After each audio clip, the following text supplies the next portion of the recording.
প্রিয় শিক্ষার্থীবৃন্দ, মাই tutor BD channel থেকে তোমাদেরকে জানাচ্ছি স্বাগত। আজকে আমরা একটা গুরুত্বপূর্ণ টপিক নিয়ে আলোচনা করব। টপিকটা হচ্ছে বল, ফোর্স, তৃতীয় অধ্যায়ের, আমাদের নবম দশম শ্রেণীর তৃতীয় অধ্যায়ের বল। আজকে বলের বেসিক ধারণা দিব। আজকে যে আমরা জানতে পারবো বল কি তা বলতে পারবে তোমরা, স্পর্শ বল ও অস্পর্শ বল কি তা বলতে পারবে, ঘর্ষণ বল কি এবং সাম্য বল ও অসাম্য বল কি তা তোমরা বলতে পারবে। প্রথমে আসি আমরা বল কি। বল হচ্ছে কোনো বস্তুর উপর ক্রিয়া করা। যদি তুমি স্থির বস্তুর উপর ক্রিয়া করো তাহলে সেটা গতিশীল হবে, আবার গতিশীল বস্তুর উপর ক্রিয়া করলে সেটা গতির পরিবর্তন হবে, অর্থাৎ গতি বাড়তেও পারে কমতেও পারে। তাহলে বলের সংজ্ঞাটা আমরা এভাবে দিতে পারি, যা স্থির বস্তুর উপর ক্রিয়া করে গতিশীল করে বা করতে চায় এবং গতিশীল বস্তুর উপর ক্রিয়া করে তার গতির পরিবর্তন করে বা করতে চায়, সেটাই হচ্ছে বল। তাহলে যেমন মাথার উপর কি করছে, পাকা করছে, গতিশীল। এটাকে আমরা ইচ্ছা করলে কি করতে পারি, গতি কমাতে পারি এবং বাড়াতেও পারি। যদি রেগুলেটর কমায় দিই তাহলে কি হবে, গতি কমে যাবে, আর যদি বাড়িয়ে দেই গতি বেড়ে যাবে। মাঠে একটি ফুটবল আছে, এটাকে যদি কিক মারো অর্থাৎ লাথি দাও তাহলে কি হবে, স্থির বস্তুটি গতিশীল হবে। এই ক্রিয়াটাই হচ্ছে বল। বলের একক কি, বলের একক হচ্ছে নিউটন। বলের একক নিউটন, আমরা এন দ্বারা প্রকাশ করি। এর মাত্রা আমরা প্রথম অধ্যায়ে পড়ে আসছি মাত্রা, এবং মাত্রা কিভাবে নির্ণয় করতে হয়। মাত্রা হচ্ছে এম এল টি ইনভার্স 2।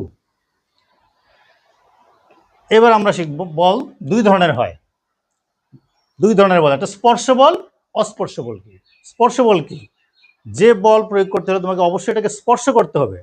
যদি তোমাকে বলা হয় এই টেবিলটা এখান থেকে সরাও, তোমাকে অবশ্যই টেবিলটাকে স্পর্শ করতে হবে, এটা হলো স্পর্শ বল। ফুটবলটাকে লাথি দিতে হলে অবশ্যই তোমাকে ফুটবলের উপর স্পর্শ করতে হবে। এই ধরনের বলকে বলা হয় স্পর্শ বল। আর অস্পর্শ বল হচ্ছে যে বলে কোনো স্পর্শ ছাড়াই হয়, যেমন মহাকর্ষ বল, চুম্বকীয় বল, তাড়িত চুম্বক বল, এগুলো হচ্ছে অস্পর্শ বল। তাহলে স্পর্শ বল কি, অস্পর্শ বল কি তা তোমরা বুঝতে পারছো। এবার আসি ঘর্ষণ বল কি। ঘর্ষণ বল হচ্ছে কোনো বস্তুর উপর যদি আরেকটা বস্তু চলতে চেষ্টা করে তখন এক ধরনের বাধাদানকারী বল কাজ করে। যে বস্তুটির উপর চলার চেষ্টা করে সেই বস্তুটি ওই বস্তুটির উপর একটা বাধা প্রদান করে, ওই বাধাদানকারী বলটি হচ্ছে ঘর্ষণ বল। যেমন গাড়ির চাকা ঘুরে, গাড়ির চাকার সাথে রাস্তার কি হয়, ঘর্ষণ হয়, অর্থাৎ রাস্তা কিন্তু গাড়ির চাকাকে বাধা দেয় চলতে। এমনভাবে গাড়ির চাকাগুলি তৈরি করা হয় যেন গাড়ির চাকাও ঘুরতে পারে, আবার গাড়ির টায়ারও যেন তেমন একটা ক্ষতিগ্রস্ত না হয়। ঘুরলে চাকা ঘর্ষণের ফলে চাকার টায়ার ক্ষয় হবে, এই জন্য ঘর্ষণ একটি প্রয়োজনীয় উপদ্রব বলা হয়। তাহলে ঘর্ষণ বলকে আমরা বুঝতে পেরেছি। এবার আসি আমরা সাম্য বল এবং অসাম্য বল। সাম্য বল কি, তোমরা রশি টানাটানি খেলা দেখছো তো গ্রামের, রশি টানাটা হচ্ছে মাঝখানে কি থাকে, রুমাল থাকে, দুই পাশে দুইটা দল থাকে। যদি দুই পাশের দল সমান শক্তি প্রয়োগ করে তাহলে কি হবে, রুমালটা মাঝখানেই থাকবে, রুমালটা মাঝখানে দেওয়া, অর্থাৎ এখানে সাম্য বল প্রয়োগ করা হয়েছে। আর যদি রুমালটা একদিকে সরে যায় তাহলে বোঝা যাবে যেদিকে রুমালটা সরে যায় সেই দিকের বলটা বেশি, এটাকে বলা হয় অসাম্য বল। তাহলে সাম্য বলটা আমরা বলতে পারি যদি কোনো বস্তুর উপর একাধিক বল প্রয়োগ করলে যদি লব্ধি ঘটে অর্থাৎ স্মরণ ঘটে তাহলে সেটাকে বলে অসাম্য বল, আর যদি স্মরণ না ঘটে সেটাকে বলে সাম্য বল।